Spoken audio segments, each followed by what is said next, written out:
Et yo les gars, j'espère que vous allez bien. Moi ça va super. J'ai acheté une GoPro Hero 10 avec un micro et en fait je suis même plus obligé de crier, je crois. Bon, pour la première vidéo j'ai quand même parlé un petit peu fort pour voir ce que ça donne et on verra bien. J'espère que la qualité est folle. Là ça filme en 2,7K 60 images secondes, comme ça c'est bien fluide. Normalement l'angle de vue est super élevé, genre comparé à avant. Normalement vous voyez tout. Le micro, non, ça grésille plus, c'est plus de la merde, c'est plus mon intercom en fait. Du coup là je peux écouter de la musique ou le GPS. Bon, même si le GPS je l'ai devant moi. Ok mon ref, c'est censé être beaucoup mieux, donc on verra. J'aimerais vraiment que ça marche vraiment bien. J'ai maté quelques vidéos, c'est un peu le setup que tout le monde dit de prendre, donc voilà, trop cool. Comme vous l'avez remarqué, je suis plus du tout à Strasbourg, je suis à Paris maintenant pour l'été, pour des raisons perso. Enfin jusqu'en août je suis à Paris, c'est trop cool pour l'instant. Sauf pour la moto. Vraiment Paris c'est sympa, j'aime bien. J'y allais déjà de temps en temps, là du coup j'y habite. Le seul point noir c'est la moto. Il n'y a pas de route cool et rouler en ville c'est horrible. Dites-vous, le périph c'est l'endroit où je prends le plus de plaisir. C'est que des lignes droites, sinon quand tu sors de Paris, il n'y a pas de montagne. Enfin c'est vraiment claqué pour la moto. Je comprends pourquoi il y a autant de scooters et en vrai je croise pas énormément de motos. Pourtant il faisait plutôt chaud. Donc voilà, là ce qui me fait rire c'est que mon casque il a 2 micros, 2 haut-parleurs, une GoPro. C'est vraiment... il est surchargé de câbles le truc. Et les motards ils disent pas bonjour ici, c'est un truc de ouf. Genre au début je disais je me prenais que des vents. Là c'est rare qu'on me fasse un V, genre c'est abusé. Alors qu'en Alsace tout le temps. En tout cas je suis vraiment content, quand je vais retourner en Alsace ça va être vraiment cool de faire plein de petites vidéos tests de moto ou des trucs en montagne ou des concepts un petit peu cool. Ou des comparaisons avec des bagnoles ou des trucs comme ça. J'ai fait vite fait un test chez moi. Enfin, bon, du coup c'est à l'intérieur, il n'y avait pas la moto, il n'y avait pas le vent, il n'y avait rien. Et ça marchait plutôt super bien. En fait j'étais choqué par la qualité audio. Bon là j'ai ma cagoule, je roule avec une cagoule depuis cet hiver. Et en fait maintenant quand je l'enlève ça fait une sensation trop bizarre, j'ai l'impression de flotter dans le casque. Donc je la laisse. Du coup ça fera peut-être un son de voix un petit peu étouffé. Mais on verra, on va tester tout ça. Les gens ils freinent comme ça. À Paris il faut vraiment s'attendre à tout. Il y a des putains de feux rouges en plein milieu d'un rond-point. Genre on sait pas pourquoi. Les bandes au sol, là c'est déjà extrêmement rare qu'il y en ait. Genre il y en a jamais. La signalisation elle est trop chelou. Bref c'est un peu le sga et c'est un peu le bordel. En fait si tu connais pas les routes tu fais forcément une connerie. Mon micro sur YouTube il est scotché avec un scotch un peu ghetto. Celui de l'intercom il est scratché, c'est tout clean et tout. Mais celui pour YouTube il est vraiment mis hyper ghetto. Du coup j'espère qu'il va pas tomber, sinon j'aurais l'air un peu con. Ah ouais, relou. Merci. Du coup les gars, news, j'ai commencé à chercher activement pour changer de moto. Enfin même si je suis encore en A2 pendant quelques temps, je commence vraiment à me renseigner pour changer de moto. J'adore la MT-07, genre vraiment c'est une moto incroyable. Que ce soit au niveau maniabilité comme tout, genre vraiment je l'adore vraiment beaucoup. Mais 47 chevaux et 72 je crois, 74 c'est vraiment pas assez en fait. Malheureusement tu te fais chier quand tu es sur des routes où tu peux un petit peu rouler. Comme j'ai testé la R7 il y a pas longtemps, bon ça date depuis que je suis tout petit, mais là comme j'ai pu essayer vraiment une sportive pour la première fois, ça m'a confirmé que je veux ça en fait. Genre j'ai envie d'une sportive et du coup bah je regarde pour des sportives à acheter après le A2. J'ai plusieurs choix. J'ai la Triumph Daytona 675R je crois, un truc comme ça, qui est sympa mais elle coûte un peu cher et c'est pas exactement à mon goût. C'est à dire que elle est jolie et tout mais pas vraiment incroyable. Genre la MT quand je la vois je suis en mode oh elle est belle, Même si ça fait déjà longtemps que je l'ai, alors que celle-là, je l'ai pas encore et je dis déjà pas ça. Donc voilà. Sinon, il y a la Yamaha R6, 120 chevaux, tout ça, hyper connue, qui me tente pas mal. Mais comme elle est plus homologuée route, les nouvelles, je suis obligé de prendre d'occasion.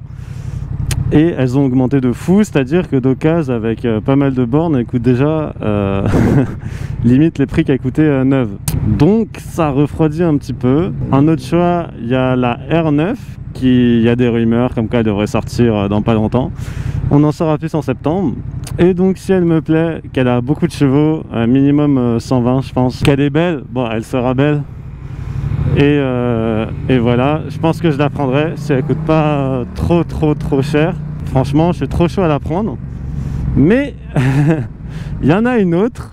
Alors celle-là, j'ai vraiment flashé dessus de fou malade. Donc à moins que la R9 soit juste incroyable, je pense que je partirai là-dessus. C'est la Ducati Panigale V2.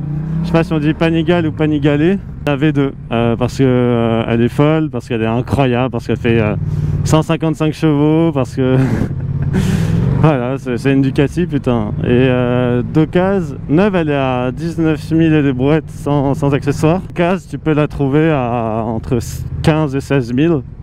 Avec quelques trucs et pas trop de kilomètres. Le point noir de cette voiture, c'est que l'entretien coûte hyper cher. À 24 000 bornes, tu dois changer la chaîne. À Skip, c'est genre 2000 balles.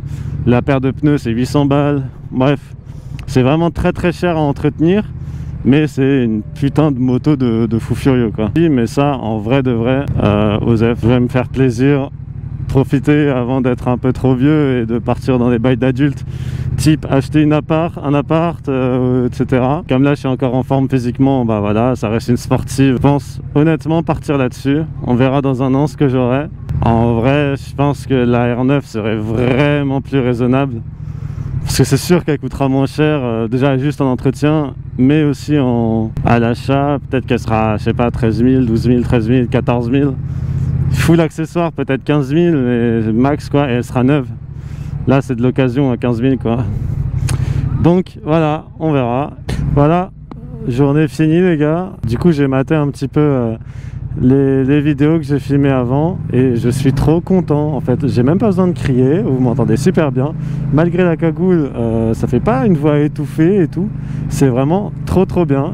Du coup je suis grave content. L'angle de vue est incroyable. Vous voyez, genre tout ça quoi, c'est un truc de ouf. Bref, je suis plutôt content de cet achat. Donc là ça part en daily observation, rentrée du travail. Et voilà. Je sais pas si vous avez vu, mon téléphone s'est fait éclater la gueule. J'ai le support Quadlock et ça marche super bien. Donc j'ai fait un Strasbourg-Paris avec. Bah ça marchait nickel. J'ai fait plein de bornes, etc. C'est pas hier. Je savais qu'il allait faire ça. Alors en plus c'est grille le feu. Ah là là. Hier, je sais pas pourquoi, je l'ai mal mis. Et du coup quand j'ai accéléré, bah j'ai vu mon téléphone partir comme ça. Et du coup je me suis caché arrêté. Il y a ma copine qui est descendue de la moto en speed, elle a couru. Et il y a juste avant qu'elle se mette sur la route pour arrêter les bagnoles, bah il y a une voiture qui a roulé dessus. J'ai un peu de somme. C'est un bon téléphone, c'est un Note 20 Ultra 5G là de Samsung.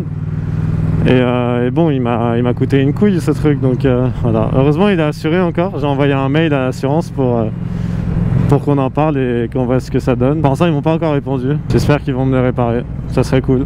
En vrai faudrait que je trouve un moyen d'enregistrer aussi le son de la moto. Dites-moi si je me trompe hein, mais je crois que la GoPro ne peut pas enregistrer et avec le micro externe, enfin avec le micro qu'il y a dans mon casque, donc qui est branché au module média, et avec le micro de la GoPro. Donc peut-être que je dis de la merde et que j'ai pas trouvé, mais je crois que c'est ça. Donc voilà. En tout cas, je suis super content. Vous voyez tout ce que j'avais envie que vous voyiez. Avant, vous voyez genre ça, et maintenant, vous voyez vraiment tout. Genre, c'est vraiment trop bien. Je suis grave content. C'est vraiment ça que je recherchais.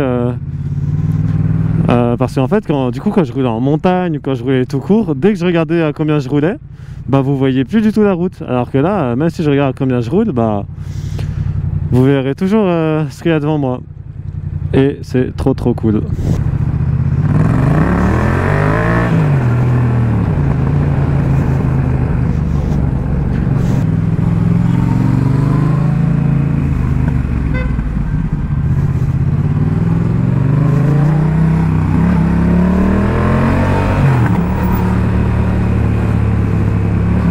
Ça, les gars, faudra m'expliquer. J'ai jamais compris pourquoi tous les scooters, ils se mettent genre après le feu et ils donnent des petits coups de gaz comme ça avant que le feu il commence. Genre, ils sont même, non, ils sont vive comme ça, ou genre vieux bruit de moustique de merde. Et ils se mettent genre après le feu. Genre, gros, tu dois tourner ta tête à. T'as un putain de torticolis quand tu regardes c'est rouge ou vert. Ça sert à rien, genre tu fais chauffer ton moteur là au feu là. Genre ça n'a aucun sens et vous faites tout ça les gars. Expliquez-moi, genre vraiment. Je comprends pas.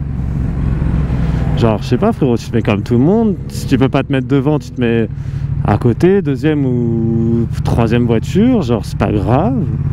Et voilà, genre gros t'es pas obligé de griller le feu genre et de t'arrêter après genre.